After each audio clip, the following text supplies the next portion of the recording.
Hi, I'm Kimberly. I'm a 28-year-old graphic designer living in the heart of Seattle.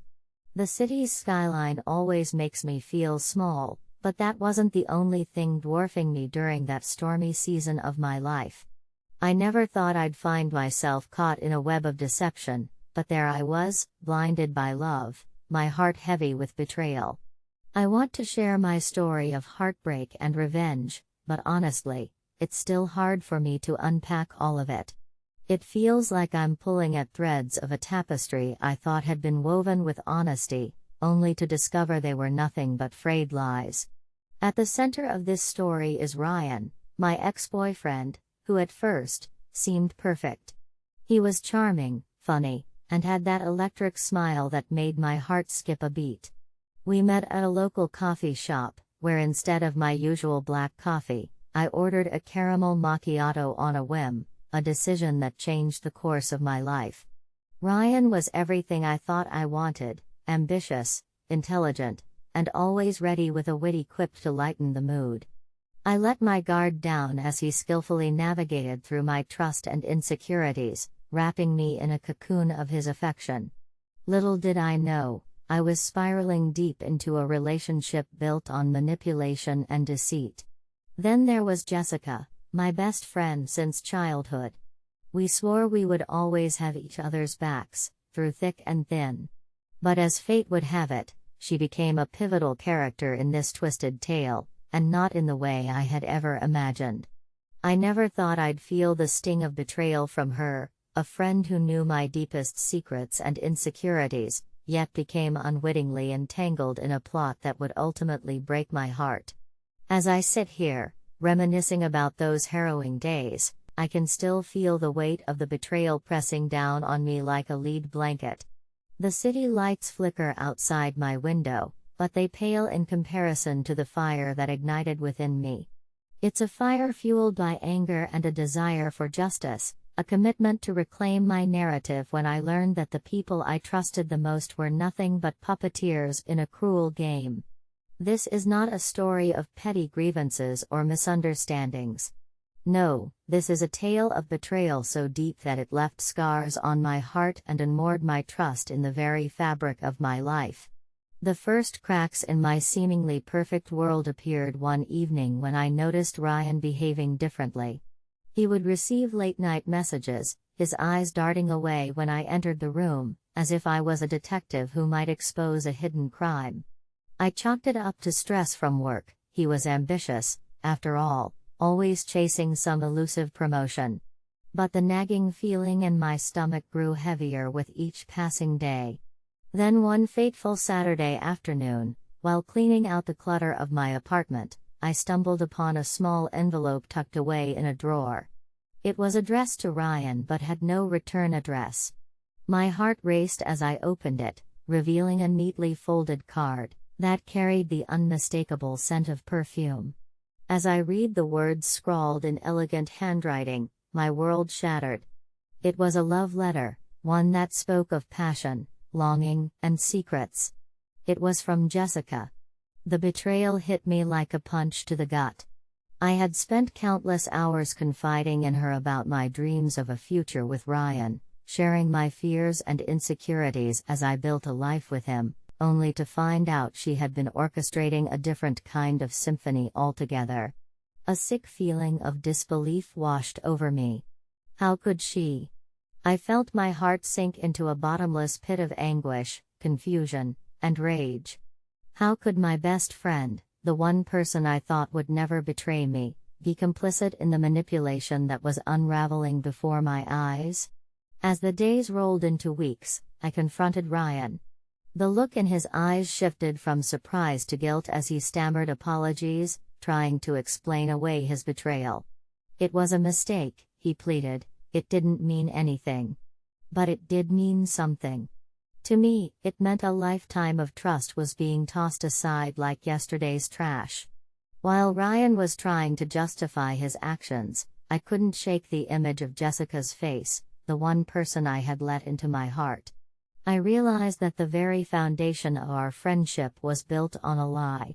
The sweet memories we shared, the laughter we echoed through the years, it all felt tainted, as if someone had spilled ink on a cherished photograph. Everything I had shared with her now felt raw and exposed, like a wound that refused to heal. In the aftermath of that confrontation, I became a shadow of my former self. I deleted their numbers, I unfollowed them on social media, but there was no magic button to erase the memories. I spiraled into a pit of despair, replaying their betrayal over and over again in my mind. I found myself questioning every interaction, every moment we had shared. Was it all an act? Was I a fool for believing in their love? It wasn't just the emotional toll that drained me, my work began to suffer. I was a graphic designer, someone whose creativity relied on clarity and inspiration, and yet, I found myself staring blankly at my screen, unable to summon a single spark of imagination. My colleagues noticed the change, and whispers of concern, tinged with pity, followed me around the office. "Is everything okay with Kimberly?" they would ask, but all I could muster was a forced smile that felt like a brittle mask. As my world dimmed, Ryan seemed to thrive in the chaos he had created. It was infuriating. He started dating someone new, a girl from his office, someone who resembled Jessica in looks and demeanor. My stomach turned every time I saw their photos on social media, each like and comment cutting deeper than the last. It was like watching a movie where the villain was thriving after destroying the protagonist's life. It felt so surreal, watching him move on so effortlessly while I was left picking up the pieces of my shattered self-esteem. But the worst part came when Jessica reached out, a week after the storm broke. She texted me, apologizing profusely, insisting she was sorry and wanted to talk. I was paralyzed with anger. How dare she think I would ever want to hear her excuses? I thought about our shared memories, the trust we had built over the years, and how quickly it had all crumbled beneath the weight of their betrayal. I ignored her message, feeling the simmering rage bubbling within me. It felt like betrayal had become a poison coursing through my veins, and I had no idea how to extract it. Days turned into weeks, and I began to see a therapist who helped me sift through the pain and confusion. "You can't control their actions, but you can control how you respond to them," she advised gently. The words resonated deep within me, igniting a flicker of defiance that had seemingly extinguished under the weight of betrayal.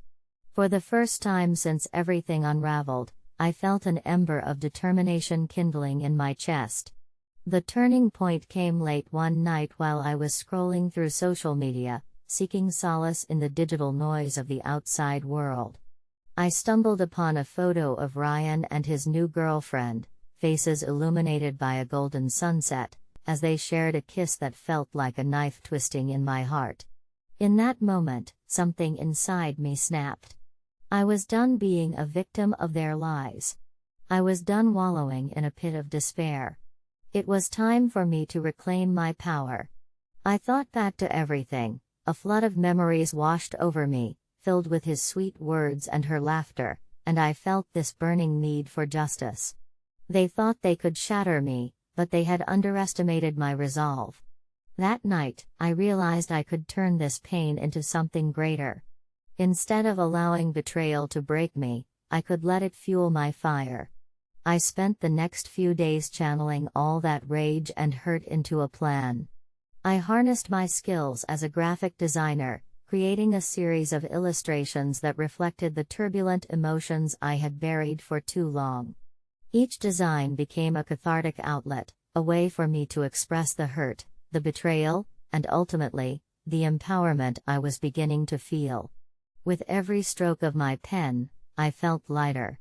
I envisioned a series of art pieces that would encapsulate my experience, but more importantly, I envisioned a way to turn the narrative around. But my plan didn't stop at art. I devised a strategy that would intertwine my designs with a public reveal, an art exhibition titled Behind the Masks.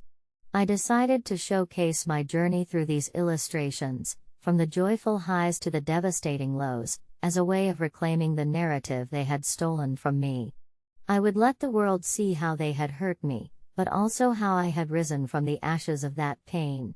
In the weeks leading up to the event, I transformed my apartment into a makeshift studio, working late into the night. I poured every ounce of my heartbreak into those pieces. I designed graphics that represented the duplicity of love and friendship, depicting broken hearts with strings attached, and vibrant colors contrasting the darkness that had pervaded my life. My